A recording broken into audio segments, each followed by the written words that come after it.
Hi, இன்றைக்கி பார்க்க போகிற ரெசிபி என்னன்னா ஆம்லெட் குழம்பு. ஃபஸ்ட்டு அதுக்கு தேவையான பொருட்கள் பார்த்துடலாம். நான் முட்டை 5 முட்டை உடச்சி வச்சுருக்கேன். 2 மீடியம் சைஸ் வெங்காயம் பொடியாக கட் பண்ணியிருக்கேன். 2 தக்காளி, கொஞ்சம் பெப்பரு, தேங்காய் கொஞ்சம் எடுத்திருக்கேன். தாளிக்கிறதுக்கு ஜீரகம், 1 ஸ்பூன் மிளகாய்த்தூள், கொஞ்சம் மஞ்சத்தூள், 1 ஸ்பூன் மல்லித்தூள், 3/4 ஸ்பூன் கரம் மசாலா எடுத்திருக்கேன். 2 பச்சை மிளகாய், இஞ்சி பூண்டு பேஸ்ட்டு, கொஞ்சம் கருவேப்பிலை, தேவையான அளவு எண்ணெய், உப்பு. இப்போ முட்டையை கலந்துடலாம் ஆம்லேட் செய்கிறதுக்கு. இப்போ இதில் கொஞ்சமாக மஞ்சத்தூள் சேர்த்துக்கலாம், பெப்பர் சேர்த்துக்கலாம், அடுத்து உப்பு சேர்த்துக்கலாம். உப்பு தேவையான அளவு சேர்த்துக்கோங்க. இப்போ இதை நல்லா கலந்துடலாம்.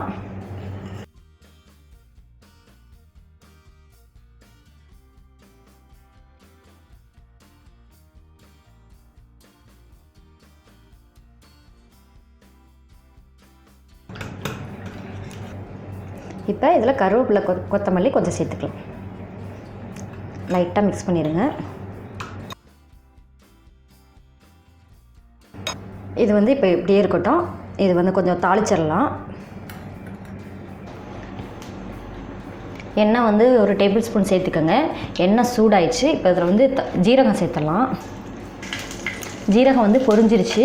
அடுத்து வெங்காயம் சேர்த்துடலாம்.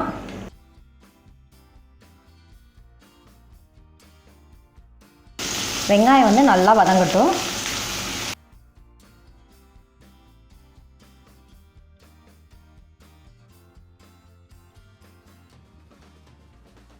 வெங்காயம் நல்லா பொன்னிறமாக வதங்கட்டும்.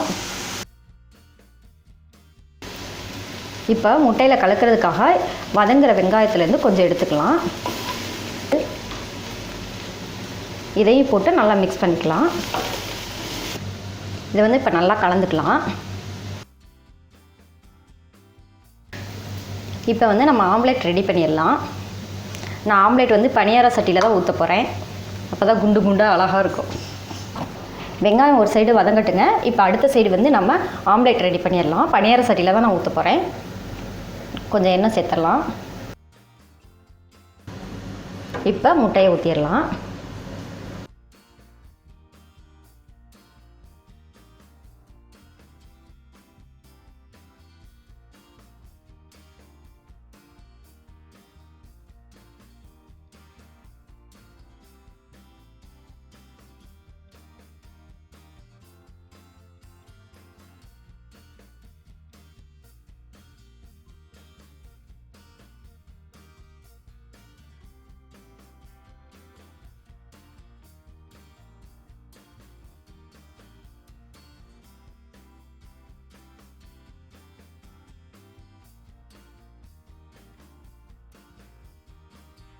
நல்லா வெந்துருச்சுன்னா இந்த மாதிரி அழகாக வரும்.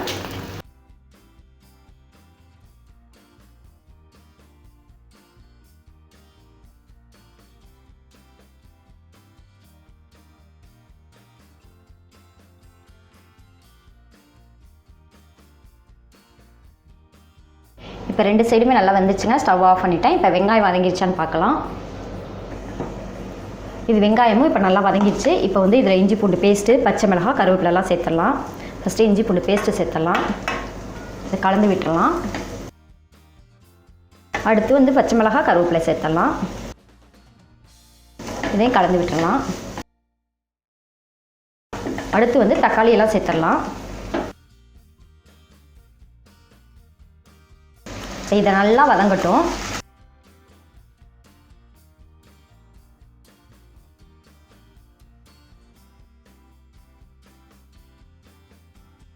இது நல்லா வதங்கட்டும். இப்போ இது எல்லாமே பிளேட்டில் எடுத்து வச்சிடலாம்.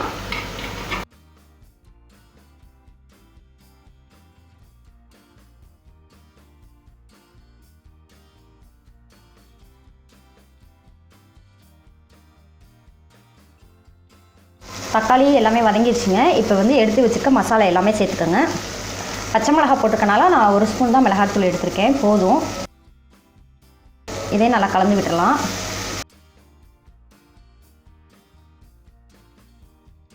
அடுத்து வந்து தண்ணி சேர்த்துடலாம். 1 கப் தண்ணி சேர்த்துக்கோங்க. இப்போ வந்து இதை நல்லா கலந்து விட்டுடலாம்.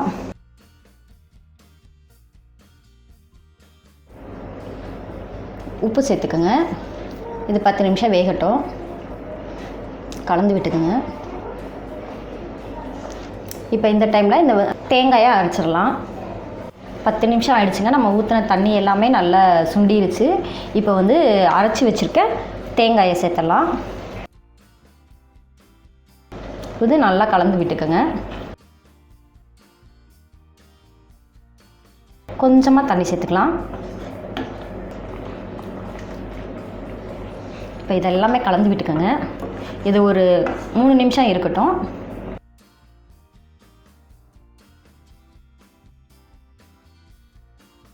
ரெடி ஆயிடுச்சுங்க. இப்போது நம்ம ரெடி பண்ணி வச்சுருக்க ஆம்லேட் எல்லாமே சேர்த்துடலாம். ஒவ்வொரு பீஸாக சேர்த்துடலாம்.